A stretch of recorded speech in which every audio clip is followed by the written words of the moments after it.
1930년대부터 멕시코의 한 마을 치와와주에는 아주 섬뜩하고 괴상한 소문을 간직한 웨딩드레스를 판매하는 곳이 있습니다.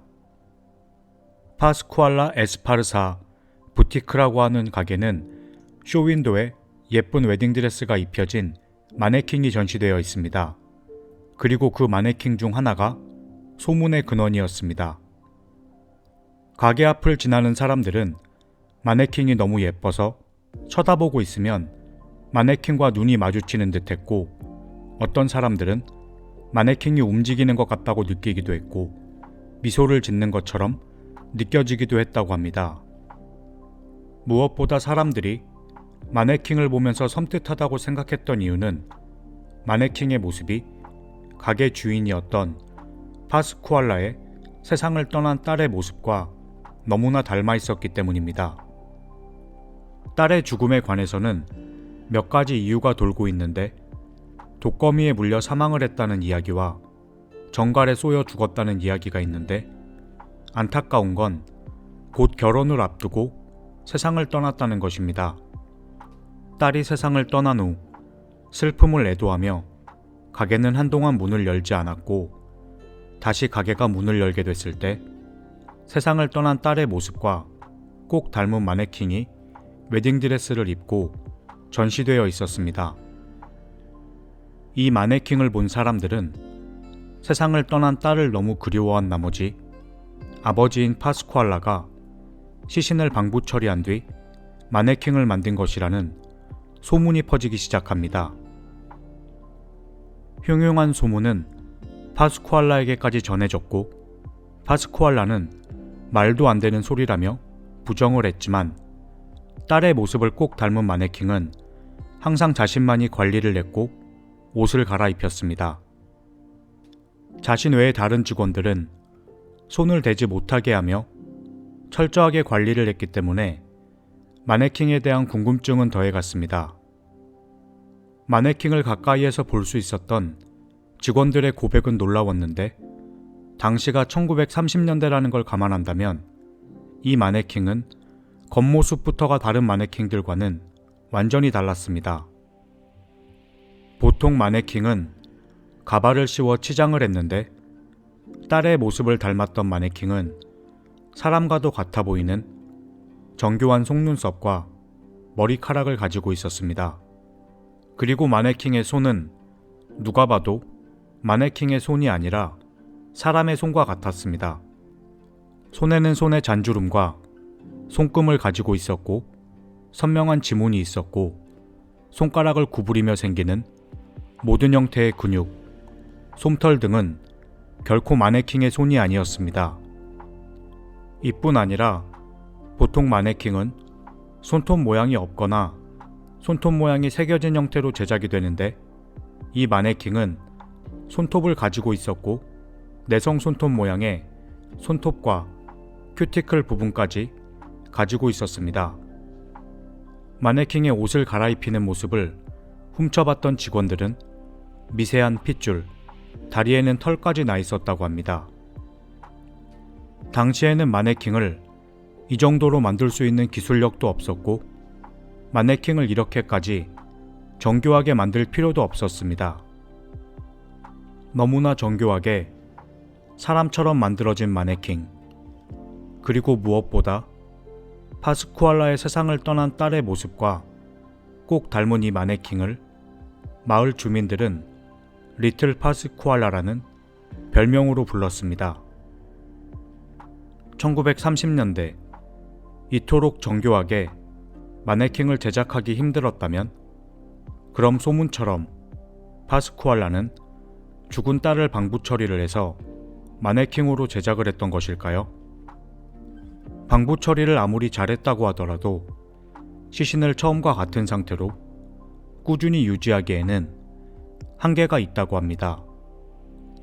하지만 예를 들어 이집트와 같이 건조한 환경이라면 방부 처리가 잘 된 시신은 처음과 같은 모습을 유지하는 게 가능했습니다.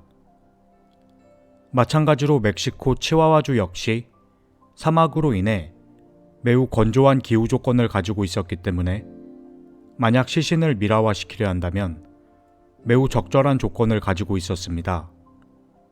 리틀 파스쿠알라 마네킹은 인체를 이용하여 제작한 것이란 의혹이 계속되어 갔지만 아무것도 밝히지 않은 채 가게 주인이었던 파스쿠알라는 세상을 떠납니다.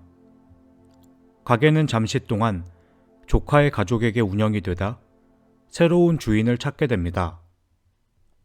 새로운 주인을 맞이하게 되며 리틀 파스쿠알라 마네킹의 비밀이 풀리려나 싶었습니다.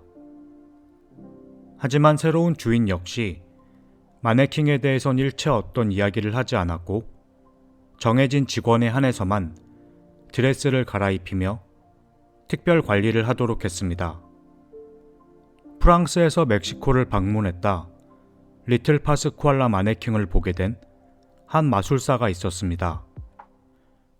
그는 마네킹의 아름다운 모습에 매료되어 가게를 매일같이 찾았습니다. 마네킹의 생명을 불어넣고 같이 춤을 추고 싶다고 할 정도로 마네킹의 모습은 사람의 모습과 흡사했습니다. 부티크에서 일주일에 2번 마네킹의 의상을 갈아입혀야 했던 소냐 브루시아가는 이렇게 말을 했습니다. 리틀 파스쿠알라 근처에 갈 때마다 자신은 긴장을 해서 손에 땀이 났고 마네킹의 손은 사람의 손과 같고 다리에는 정맥류도 보인다며 자신은 마네킹이 아니라 진짜 사람이라 생각을 한다고 하였습니다. 계속해서 마네킹에 관한 이와 같은 소문이 끊이지 않자 2015년엔 멕시코의 한 방송사에서 마네킹에 관한 취재를 하게 됩니다. 리틀 파스쿠알라를 가까이에서 마주했던 PD는 눈동자의 시선이 너무 정교하고 마치 자신과 마주보려고 하는 것처럼 느껴졌다고 합니다.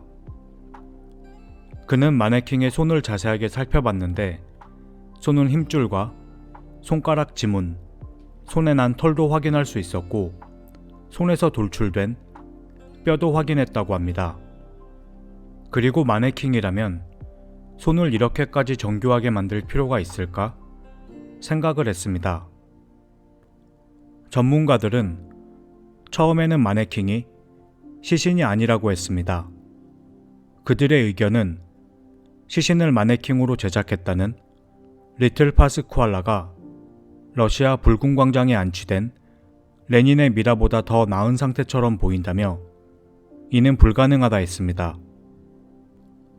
불멸의 혁명가로 남게 된 레닌의 미라를 생전의 모습으로 유지하기 위해 러시아에서는 특별한 보관을 하고 있습니다. 1년에 한 번씩 물과 알코올, 글리셀린 등이 섞인 특수 액체로 방부 목욕을 하고 있으며 그 모습을 유지하기 위해 엄청난 돈을 쓰고 있습니다.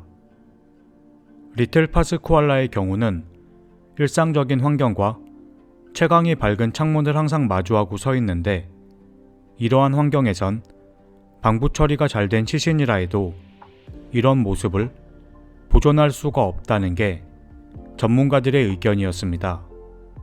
하지만 손과 다리에서 시간이 지남에 따라 노화가 온 것처럼 달라진 손의 모습과 주름, 손금과 지문, 큐티클, 털의 모습을 다시 한번 살펴본 전문가들은 마네킹이라고도 정확하게 확신을 할 수 없다라고 대답을 내놓습니다. 1930년 3월 처음으로 리틀 파스쿠알라가 전시된 후 90년이 넘은 지금까지 약간의 보정은 있었지만 여전히 그 자리에 전시되어 있다고 합니다.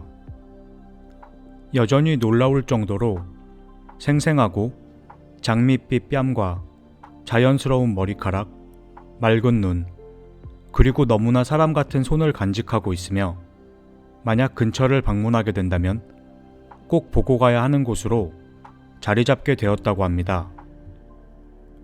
그 마을 사람들은 멕시코 치와와에 오게 된다면 에스파르자 부티크를 꼭 지나가 보세요. 파스쿠알리타는 여전히 그 자리에 있고 그녀는 당신을 소름 끼치게 하며 당신을 매료시킬 것입니다. 라고 말을 합니다. 90년이 넘는 시간 동안 진실이 밝혀지지 않은 리틀 파스쿠알라는 과연 미라일까요? 마네킹일까요? 오늘 제가 준비한 영상은 여기까지입니다. 따뜻한 크리스마스 보내시길 바라고 시청해주셔서 감사합니다.